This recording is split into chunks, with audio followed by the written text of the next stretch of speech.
I love the Fallout series to death. I remember starting up Fallout 3 on the Xbox 360 way back when and being hooked since. I played through the original games on PC, played New Vegas to hell and back, and got a copy of Fallout 4 with the Season Pass day 1 because people suck and bought the Pip-Boy edition before I could. And as of late I've been dipping my toes into Fallout 76 to see what the game has in store now that the insanity has subsided for the most part. Despite all of this, I realized that I've only ever really finished Fallout 4 once on the Xbox. Fallout 3 and New Vegas have aged about as well as milk in the sun, but I still have a good time returning to both of those games no matter how often I finish them. Fallout 4 is not a good RPG, there's no denying that. It's a fantastic run and gun loot shooter, and I love the game, don't get me wrong, but for every step forward it took a few steps back.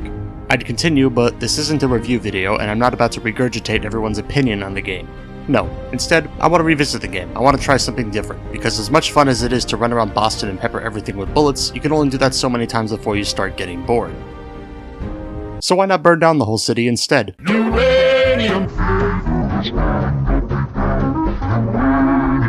The rules for the run are fairly simple. 1. Any damage must be dealt with the flamer. I'm not allowed to punch, shoot, explode, or swing. If it wasn't done with the flamer, it does not count. I am allowed to melee bash with the flamer, as that technically counts as flamer damage, but I'm probably not going to be going through the entire game just bashing people over the head. 2. Fire damage is not the same thing as flamer damage. I'm not allowed to use Molotov cocktails, and I'm not allowed to use any weapons that have fire damage as a part of their gimmick, like the shish kebab. This is a strictly flamer-only run. The only exception to this is environmental hazards, so if I end up blowing up a barrel or a car and that kills someone as a result of the damage, that technically counts.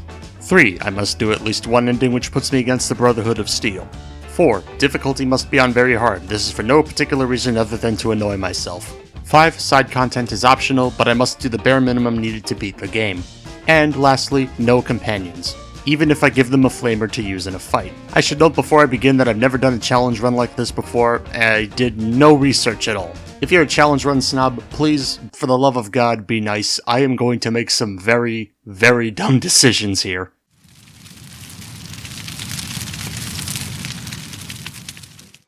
I wanted to give my character the face of someone who likes to burn things, but despite my best efforts, I ended up with this. I started talking to the Vault Tech rep as usual so I could assign my special points and get it over with. Since I expected to be at close range a lot, I maxed out my endurance and divided the rest into Charisma, Intelligence, and Luck. Charisma for the buying and selling prices so I can easily get ammo for cheap, Intelligence for EXP, and Luck so I can get the Scrounger perk and its tiers early. Not only will this allow me to find more ammo in containers, which could lead to more wild flamer fuel, it'll allow me to have more ammo to sell, since anything that's not flamer fuel is worthless to me, so all other ammo is basically free money. Some seasoned Fallout 4 players probably already think I'm an idiot. And you're right, I learned why I screwed up later.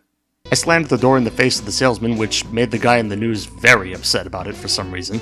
We got the suit, took a nap, watched my wife get deleted, and we can actually start playing. Since the only enemy we're dealing with right now is radroaches, running past them is easy enough if you just close the door behind you, and basically after that you don't have to worry about getting hurt. Obviously I took some damage, but I have high endurance, and again, it's cockroaches.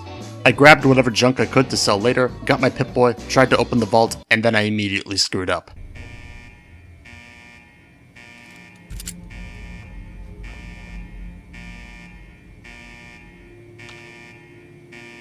So what's happening here exactly? Pretty much, I opened Steam's overlay to check the Fallout wiki so I could see where I could find a flamer easily without worrying about getting shredded apart by bullets during the animation of the vault opening to save a bit of time.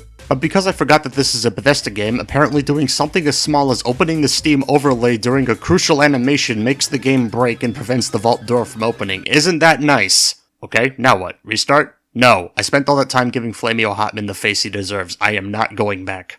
Thankfully, there is a way to get out of the vault without opening the door thanks to a speedrun tactic courtesy of Fallout 4's speedrun world record holder, Tomato Anus. If you pick up an object, go near a wall, and start jumping, you'll glide against the wall, and if you do it in the right spot, you'll be able to hit the roof of the vault and clip your way to the other side. But I tried doing this, and because I had the luck of an ape, I ended up falling into the void and landed right back where I started. After some trial and error of doing it a second time, I left the vault and I was able to finally get to the actual meat of the playthrough. Getting out of the vault is the easiest thing anyone can do, but I'm not going to go anywhere near the game's core content until I find myself a flamer. I'm basically defenseless until I get my hands on one, so I was able to find the closest location that had one and made a beeline there. On top of that, there's also the matter of finding ammo for it, but that's a problem for future Macs. Remember that I'm still allowed to bash at the flamer, the only problem is that it leaves me far more open compared to, using the fire. I ran like hell towards the map marker I set, trying to discover locations along the way to get some easy EXP. I had to outrun a few enemies, but overall it was painless. I also collected some junk to sell for later as well, which I then used to buy 2 stim packs from a vendor at County Crossing. I finally made my way to the irradiated hellhole I wanted to be in for the flamer, and forgot it was guarded by blood bugs. I danced around them for a little bit trying to grab the flamer, and then ran for the water to flee, successfully escaping into the city. Now that I'm no longer defenseless, I can actually start attacking weaker creatures. Bashing them for EXP isn't bad, but it gets boring quickly and becomes a huge pain in the butt due to the lack of action points. I first tested my fighting ability by beating a raider to death in his own house. This fight was boring, mostly because I had no ammo. As it turns out, having the minimum amount of strength in your build makes your melee damage output shit. If only there was some way I could have predicted that before going into this. I won the fight and threw my first level up at Scrounger. I also pet the local cat in the head. I made the decision to explore for more XP, but the problem was I chose to do that in Boston, and Boston does not like people who are level 2. I ended up getting killed a few times by mutants and ghouls, and I also decided to fall for obvious bait and go inside the East Boston prep school. I got a lot of junk in there, which would have been great had a raider not seen me and shotgunned my disgusting face. I got out of Boston and went back to Codsworth. I got some easy XP doing his speech check, killed a few bugs, and then went down to Concord. I battled another raider, but I got mollied into next week. I tried again and ended up surviving, looted the field, and left Preston to rot. I made the decision to explore the local sewers and forgot about something very important. High health enemies. I tried beating this Mirelurk to death, and it went about as well as you would expect. This was a single Mirelurk. Not only did I waste every healing item I had trying to kill it, I was half irradiated and got a pitiful amount of XP. This was not worth the effort in any way. Since I wasn't exactly the happiest person on Earth, I decided now was the time to find ammo. My first issue with this is that the flamer is not an early game weapon.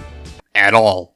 So finding ammo isn't easy unless you go after specific enemies, likely spending most of, if not all of your existing ammo in the process, and those enemies being more likely to chop you in half without even trying. My first instinct was to look up places to easily find ammo, and since Boston was about as friendly to me as an out-of-state driver on the highway, I decided to go to the castle instead of running headfirst into my death. Another issue was that getting to the castle was a chore within itself. If I had $1 for every single time I swore on my way over there, I could pay off the rest of my car. I ran into ghouls, mole rats, Mirelurks, gunners, raiders, super mutants, and a f***ing Mirelurk queen on my way over there. On top of swimming in irradiated water with little to no healing items, mind you. After some various trial and error, including ending up at Fort Strong by mistake because I have the navigation skills of a Fruit Loop, I ended up at the castle, which leads me to... Getting to the castle is the easy part. Getting around the castle is a big problem within itself. For those who don't remember because they likely did the Minutemen path once and never bothered with them again because Preston sucks, the castle is infested with Mirelurks. Mirelurks and their eggs are around every corner, so you should be able to just outrun them and be fine, right? No. Just trying to sprint past the first bunch of Mirelurks drains most of your AP. On top of that, if there's a bunch of them gathered in a hallway, you're pretty much lobster food at that point, unless you have some jet. Oh, and if you were wondering if getting to the flamer ammo was worth it, you haven't been paying attention. Not only did I get a pitiful amount of ammo, I remembered most of the goodies in the castle are behind that door. Oh, and I tried the flamer too. Even with upgrades, it didn't do that much. Then again, I am playing on very hard for no reason other than difficulty, on top of having the minimum amount of strength. After finally escaping that hole, I tried the flamer a little more in a nearby building and the results weren't great. Granted, I was fighting robots, but still. As I was a bit low on ammo, I hauled off to Diamond City to buy some. You're kidding me, right? Other vendors in Diamond City? No. Good Neighbor Assaultron? No. This guy? No. Alright, I'm out of ideas. Let's grind for perks. I went back to Sanctuary and scrapped every single thing I could find. I started building as many fence posts and metal fences as I could and got about 7 level ups. I made one last attempt to find more ammo, but the only thing I found was raiders and bullets flying in my general direction. The last 2 spots that I was aware of that supposedly had flamer fuel were Beantown Brewery and Sega's Ironworks. I started with the former. I went to Sega's Ironworks, and despite the area being known for having flamers and people using them, there is no loose fuel in the entire building. I know I've been wasting time, and I swear I'm not trying to pad out the video. I was just looking for fuel. That's all, and the game refused to give me any. I was tired and frustrated at this point, so I decided to give Diamond City one more shot, and holy crap, they actually have ammo. I bought every last bit of fuel that they had and went right down to Park Street Station to actually start this stupid game. Going down to Park Street Station was actually pretty fun. I went in there and cooked every single trigger man I came across. The power armor definitely helped, because I'm pretty sure they would have turned me into paste with enough bullets without it. Honestly, I'm surprised my armor held up as well as it did, because the amount of armor-piercing guns I found on them was a bit ridiculous. I took all their clothes and weapons as bartering chips, fried Dino, saved Nick, and watched Nick break. I tried hitting him to convince him to get himself together, but that didn't work, so I pushed him in the right direction, quite literally, and tried to get him to follow me with limited success. I don't remember these issues on the Xbox One version of this game, and keep in mind, this was a game I had day one. I love Fallout, so having Fallout 4 day one was a big deal for me back then. I was screwing around the vault before a few weeks passed after launch, and I saw a lot of people talking about bugs, though I never personally ran into anything major. Maybe I just got lucky.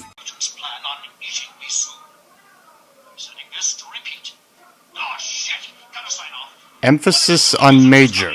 Once Nick was saved, I did his little interview back in Diamond City and began the search for Kellogg. He has a house in the city, but I have inept lockpick skills, so I have to get the key from the mayor's office. I tried talking to the mayor's assistant to convince them to give me the key, but that didn't work. So I did what any reasonable father would do in this situation, and lit her on fire. I then tried convincing the mayor to help me find my son, but unfortunately, he wouldn't budge either. So I did what any reasonable father would. Since arson was getting me nowhere, I decided to just steal the key anyway. I tried doing this by hiding from the mayor, but the guy was sitting in a chair next to the wall, so I didn't exactly have a lot of room to move. Just for fun, I decided to piggyback on his shoulders, and somehow this worked? I tried swiping the key from him, and when it predictably failed, I quick-saved at the worst possible moment, right when the mayor started shooting at me. Trial and error led me to the mayor's terminal, which I hacked, got the key and a few other goodies, and got the hell out of Diamond City as fast as I could since the literal entire town went after me guns out. It was here that I elected to do some side content while I waited for the town to forget that I just robbed the mayor. I went back to Good Neighbor to get more ammo and to start Bobby's quest, but I got sidetracked and freed Strong and Rex from the tower instead.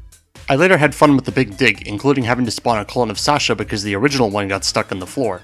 There was one heck of a boss fight at the end of it, which was beyond annoying. I then followed Dogmeat all the way back to the man and told Dogmeat to go away. I got into Fort Hagen, burnt a few synths to death, ran out of ammo, got more, came back, and fried the man. Invisibility tends to not work when you're on fire. I dug around Kellogg's memories for a little bit and forgot how boring it was, and then went to the glowing sea to talk to Virgil. I went straight to Green Tech Genetics and fought the courser that was over there. The fight wasn't horrible, I just wish I got there earlier with a lot more ammo because I ran out. After getting the courser chip, I had to do a buttload of painfully slow walking because of the sheer amount of trash that I was picking up to sell. It was also around this time I started farming vendors for ammo, an easy but tedious process. Get stuff to sell, travel to Diamond City, buy from Arturo and the Crazy Woman, wait until nighttime, buy from the robot, travel to Good Neighbor, buy from the robot, buy from Daisy, buy from the handyman whose name escapes me and will appear in this clip, take a seat, wait 2 days, repeat. It was around here that I decided that this would be a railroad playthrough. I discovered the Old North Church some time ago, so doing this quickly and easily was a no-brainer. I always found it funny how railroad was their password and Desdemona was mad at me for getting inside. It's like making your bank pin 1234 and yelling at the bank teller because someone drained your savings. I talked to Desdemona a little more and got the chip decoded, only to go to Pikmin's gallery for more junk and experience. I forgot to mention that at some point I also painted my power armor to the Sugar Bombs job, because it has identical benefits to the military paint job that I tried to get earlier and is basically free. I don't know why I didn't use it to begin with instead of wasting my time finding materials for the military paint. Can you tell I have no idea what I'm doing yet? I got back to Virgil, who proceeded to make fun of the railroad. I would have expected they'd be too busy trying to liberate Sorry. And then told me to build a teleporter to piggyback off the classical radio signal. After wasting some more ammo on a Deathclaw, I went back to Desdemona and told them about the situation. I spent a good amount of time doing a bunch of mindless nonsense, such as helping Deacon, giving Dr. Carrington a bunch of worthless junk, killing a bunch of super mutants or raiders, upgrading and repairing my power armor. Robots from the Automatron DLC were starting to spawn and it was getting very annoying since I had no ammo. I think it goes without saying that having to shove a robot to death is irritating on a level that I can't describe. It also didn't help that I was literally carrying 1,000 pounds of garbage. Pam eventually told me about building the teleporter at Mercer Station, but I ignored that and built it at Sanctuary instead. The only real problem here was that I think this was where my brain gave up because I accidentally overbuilt what I needed. I bought some junk from Carla to make up for that, but then I proceeded to forget how electricity works in this game, so I gave up and wandered off. I eventually found myself at Mass Bay Hospital, where I did the big die several times thanks to an Assaultron turning me into Prego. I did a ton of looting while I was in there, and I honestly forgot why I even went in there in the first place. Looking back on the footage, I think I was trying to avoid being shot to death by the gunners on the outside and looking for more excuses to level up through combat. It was a lot of nonsense fighting. At this point I was able to use the flamer well enough that the combat wasn't too much of an issue, and I even started running around without the power armor for a little while. I soon got back to Sanctuary and tackled the teleporter again. I put down like 10 generators just to get the stupid thing to turn on. I don't know if the game was bugging out or if I was just genuinely stupid, but it eventually started working and I got inside the Institute. I put the message that the railroad had in the closest terminal and started talking to Sean. At first I killed them because my initial plan was to go in, fry his stupid face, and fight back through all the synths. But in case you forgot, I'm the one playing. I forgot to take my power armor before going inside, and this was way before I doubled down on ammo farming. Given the amount of ammo it took to put down one synth, violence, as fun as it would have been, was not an option here. I restarted the game and managed to ruin several hours worth of recording because I recorded footage with no audio whatsoever. But as 90% of this video is just talking, I don't think that's going to be a big problem in the grand scheme of things. I picked up Virgil's Cure while I was there and started exploring the Institute since I never really did so since the last time I played this game. After some time I started pushing ahead for Railroad's Synth Rebellion thing. I talked to Z114 asking him to help me out, but he decided to sleep on it. I sat down in the cafeteria for a literal day to watch someone eat, and witnessed myself clip into the table and catch one of the cafeteria trays trying to escape. I spoke to Z114 again, and he advised me to kill a few people and earn some synths on one of the lower levels. I did just that and blipped back to the surface for more mindless burning, managing to find some Brotherhood corpses for easy ammo to sell. It was around here the end of the game started getting close. By now I was in Libertalia, bashing things into oblivion because I ran out of ammo. It was a bit irritating on part of the running out of ammo for the first time in a while, but not the worst thing in the world. Yep, you definitely are. I got to the top of the tower and took a shotgun for free money later. I also found a terminal that made the IT guy in me laugh and proceeded to lie through what's left of my teeth. I'd like to avoid any unnecessary violence. Unnecessary violence. We got the synth back to the Institute, and I helped the railroad a little more by saving the synths back at Bunker Hill. The Brotherhood are very annoying to deal with when they can fly and you can't. I also ran into my first major bug around here. For some unknown reason, the Brotherhood soldiers spawned in with me being literally unable to damage them in any capacity. Reloading a save did nothing, which was made worse by the fact that they could damage me. For some reason it took leaving and going back into the utility basement to fix the problem. I'd figured reloading a save would work, but this is a Bethesda game, so it's a miracle it runs on recommended hardware at all. I spoke to Sean after the screw up at Bunker Hill, had a meeting with the rest of the Institute, and found out that he is dying from nondescript illness. I was also tasked with getting the beryllium agitator. Plenty of ammo and pain later, I got what I needed, and got back to the Institute to power their reactor. Here was where I needed to tell the Brotherhood to kick rocks. We stole a helicopter before I realized I couldn't shoot the minigun and have fun, so I waited for Tinker Tom to hopefully not kill us as he landed on the Pridwin. I wasted no time and started the fight, burning down Brotherhood soldiers left and right while I planted the bombs as necessary. I also tried repairing my power armor while I was here, but stupid kids kept finding me and getting scared. Kid, I just incinerated every adult on this stupid blimp. You are literally surrounded by loose guns, just pick one up. I walked into the cockpit and Maxon was so mad about me he nearly turned me into paste as soon as he saw me. Once that was done, I stole his pants, got back on the heli, and committed Hindenburg. I did a ton more farming for ammo before I decided enough was enough and began the final fight. I blipped the railroad inside and started getting busy. This fight was actually a lot less painful than I remember it being. I spent so much time farming ammo expecting the fight to be difficult only for it to end fairly quickly. Hey, at least I got to cook father. I told the synth kid to rot after rigging the reactor to do the big boom, pressed the shiny red button at the end, and finished Fallout 4 by only using a flamer.